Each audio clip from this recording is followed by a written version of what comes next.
जी का हो बथेला का पार हमरी टी से करी हैया मोरे राजा जी कौनो लिया तो दवैया मोरे राजा जी।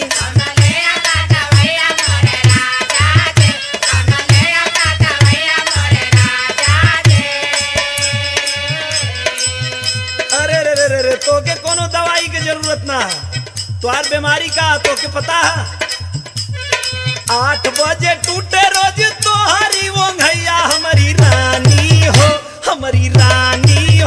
कहे ना बत्ती करी अइया मोरी रानी हो।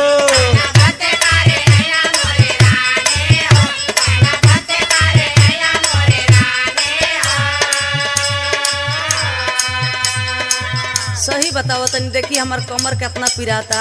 अच्छा भूखिया मिटाइल हो पियसियो पराई